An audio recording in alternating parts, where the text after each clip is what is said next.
Now, as is apparent from my reviews, your boy likes to waffle on about three things: my gambling addiction, femboys, and video games I love. Now, there are many games I want to talk about, but who the hell would watch a review of Simpsons Road Rage, a game that released before I existed?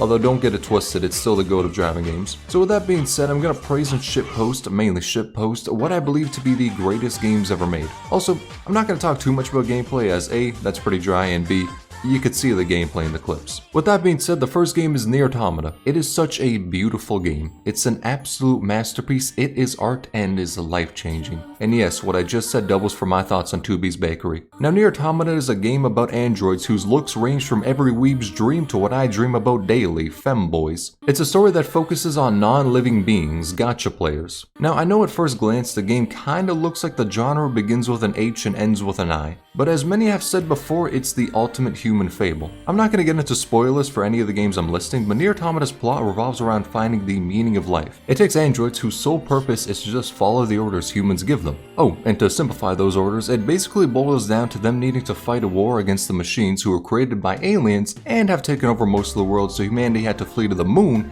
and from there, they command the androids to fight in that war. Also, I'm not taking any questions from the class pertaining to what the fuck I just said. But Nier Automata asks the question if that is reason enough to live. If all they are doing is following orders to fight in a war and have no purpose aside from that, why do they exist? It deals with nihilism, what defines a life, and makes players question if you should live on if you have no purpose. So in other words, it makes you have these same questions a hit of good LSD will provide you. Now, as you contemplate the meaning of life, in the back you could hear what I dub New Age Mongolian throat singing. This music is made from Mia Vons, and in it she sings with the Chaos language, which is fake and comprised of many different languages, yet is still somehow more real than the existence of Britain. But quite honestly, I think this is one of the best video game OSTs out there. The lyrics by design mean nothing, yet you can feel the emotion present in them, regardless of what language you speak. It fits the game so well and slaps harder than 2B's ass, despite the fact that the singing is the equivalent to a rap battle between two fucking howler monkeys. Now, Nier Automata may seem a little weird, mainly because you have the average Genshin Impact character wearing a French maid outfit as she battles with drunken mumble rap playing in the background. And hell, when you're playing the game, it starts changing genres to a side-scroller, a bullet hell.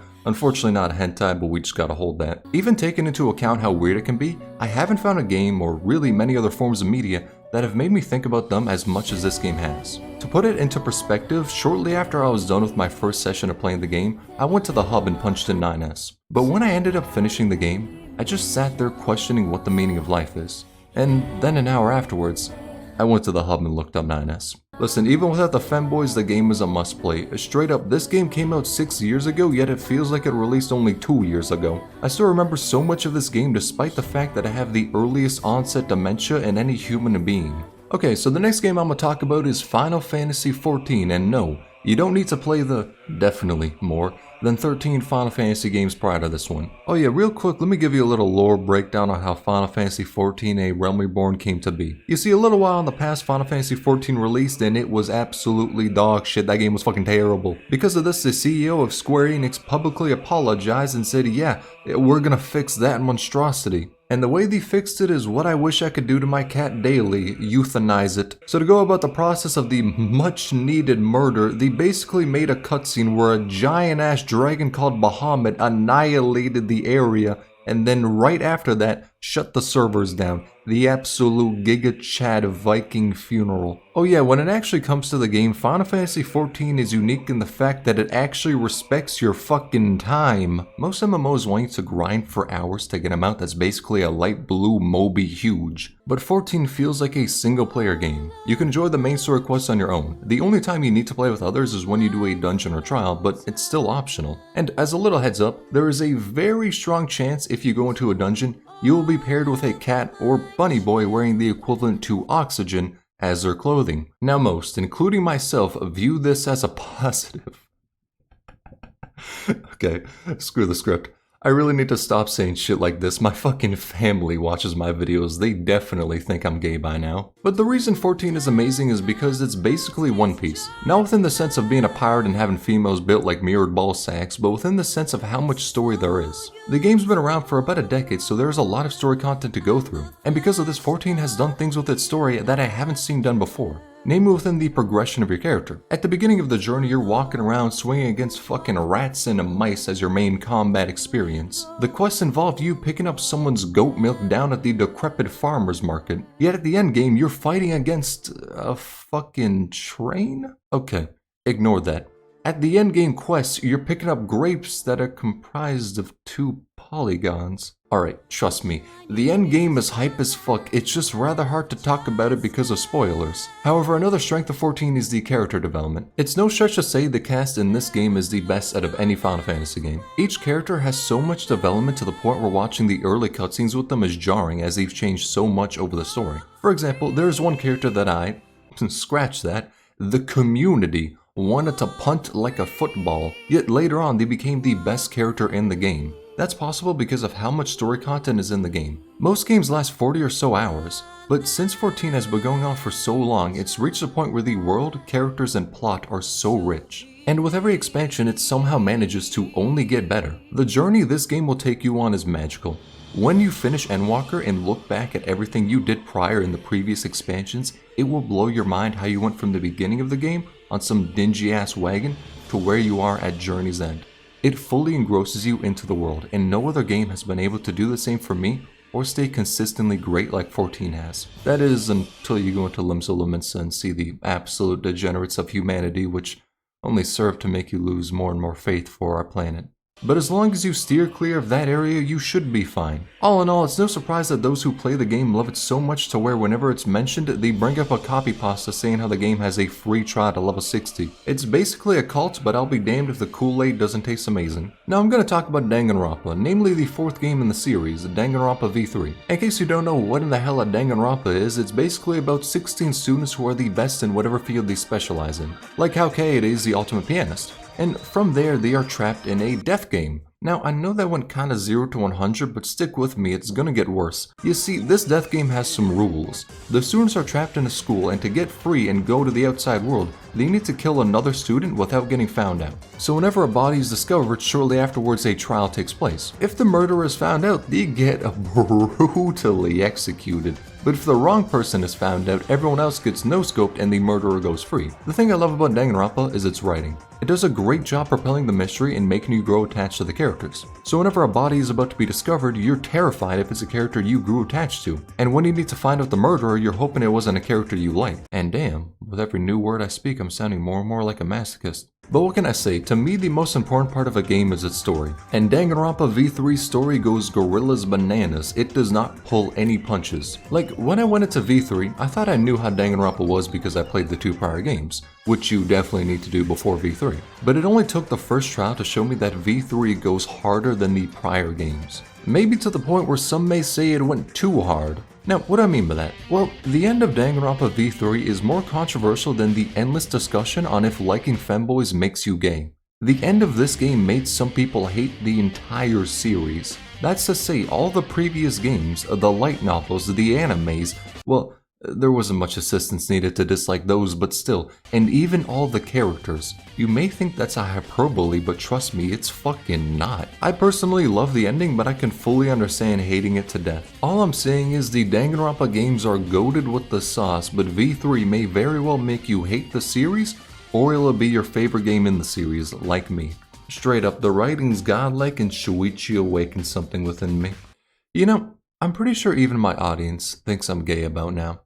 I really can't blame you if you think that way, honestly. Now the next game is Steins, not the anime, the visual novel. As far as I'm concerned, it released as a game first, so it's a game, not an anime. But since it's a visual novel, the gameplay is basically you clicking whilst reading, there ain't much else. Steins is a story about time travel and its long-reaching effects. At first it starts out pretty tame, you get introduced to the characters, the femboy, then you start messing around with time. And then the tone shifts and it becomes a very emotional game. I can't talk too much about it due to spoilers, but I'm gonna straight up admit that the end of this game had me sobbing. As I said, I love good stories and Steins is a masterpiece. If I had to make a list of the best plots throughout all fiction I've seen, Steins would be top 10 easily. It's such a shame I can't talk more about it, but there's a reason the anime adaptation has been one of the highest rated shows ever since it released. But let's talk about another title made by the same team who created Steins, Chaos Child. And real quick, I know it looks like some 80s shoujo anime, but trust me, it's more than some Sailor Moon type shit. Now, you may not have heard about this game for one simple reason.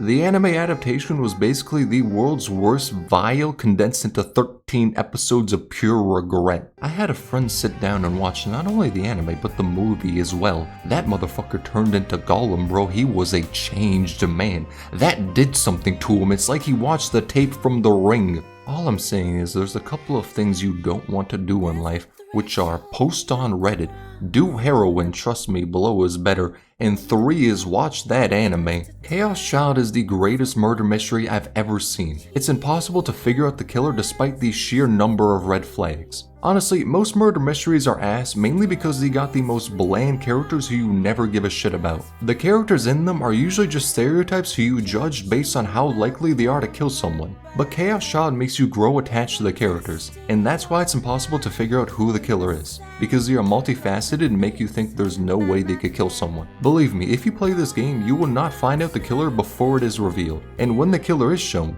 you will feel like an idiot for not figuring it out sooner. And another thing I like about Chaos Child is the consequences in the game. In many visual novels, there's usually the happy ending where nothing bad really happened, and everything is sunshine and rainbows despite what happened prior. Which to me takes a lot of the weight out because everything feels like it doesn't matter, as the canon route will be when everything's completely fine. And this isn't me saying the ending to this game is depressing, I'm not talking about that. I'm just saying that the game doesn't cop out important or serious moments, and unfortunately, there's a lot of them. To put the tone of this game into perspective, the science adventure team, the ones who made Steins Gate, have made 3 main storylines, so to say. Robotics Notes, Steins Gate, and Chaos Head, the predecessor to Chaos Child. And the tone for each of them is different. Robotics Notes is the happy little child of the family, all sunshine and rainbows with slight hints of sadness here and there. Whilst Steins Gate is the grizzled dad of the family, they're still happy but they've seen some shit. Very likely a war veteran. And Chaos Head is the uncle who's seen every fucked up thing imaginable. They're basically the fucking Frank Castle of the family. Dog, their life is ruined and they're probably addicted to Molly. And honestly, I don't know where the hell I was going with that segment. Granted though, none of what I said matters for the fucking anime because that shit was so rushed to the point where any meaningful plot twist makes you wonder what the hell was going on. All I'm saying is if you want to speedrun brain rot, then watch the Chaos Child anime, but please don't. Save yourself. Now when it comes to basically any Project Moon game, I don't want to talk about them too much as I've already made a fair bit of videos of me just sucking them off. So if you want to see the sloppy toppy, the Riley Reid scenes and me complimenting those games, then I'd recommend watching my Limbusi review. Also, the same goes for any other game I reviewed and called a masterpiece. It's a part of this list, but I just don't want to repeat myself. So this is the last game on my list and my favorite game of all time, Persona 3. It's a story about high schoolers who shoot themselves in the head to summon JoJo stands so they can fight in the tartar sauce building, which only appears in the secret 25th hour of the day. Okay, I know it sounds a little crazy based on that description, but stick with me. Now when it comes as to why Persona 3 is my favorite game, it's hard to say. I mean, the plot in Steins Gate and Chaos Child is better, the gameplay feels like ass, and there are some really shitty characters in it. But where it shines is the main character. The story revolves around Minato Arisato. I'm gonna call him that, his canon name sounds stupid to me. Now the plot is about him coming to love the world. At the beginning of the story, he doesn't care about anything. If he were to die, then he'd barely give a shit about that. But as the story goes on, he finds more and more reasons to live on and care about his life. The moral of the story is about finding meaning in life and that you should view your life as precious, pretty much the opposite to low-tier God. The message is heavily anti-suicide, and I don't like to get serious as I just prefer to make people laugh, but in the past I've dealt with suicidal thoughts. So seeing a story with the message of valuing your life and finding reasons to live means a lot to me, as that's a message I really wish I heard in the past. Also, don't worry about me because that was years ago in the past where I had those thoughts. I'm a completely different person now. But the message in Persona 3 is the reason it's my favorite game of all time. The message it has to tell is beautiful and it's handled in such a natural way. Whenever I think back to the message this game has, I only grow to love it more. Even though the combat in it feels like torture with the world's stupidest AI accompanying you. Like, bro, I swear to God, why can't we control these motherfuckers? They are so goddamn stupid. But that's the list of my favorite or greatest games of all time. If I had to number them, then it would look something like this. What can I say? I love a good story, so even if the gameplay of something is an absolute dumpster fire, I'm still fine with it if the story is good. But if you have any games you think are, as the Twitch kids say, juicy with the cocaine, post it down in the comments. I'd be interested in checking them out. But regardless, all this talk cannot stop us from acknowledging the true goat of gaming, Nekopara. Until my life is exhausted.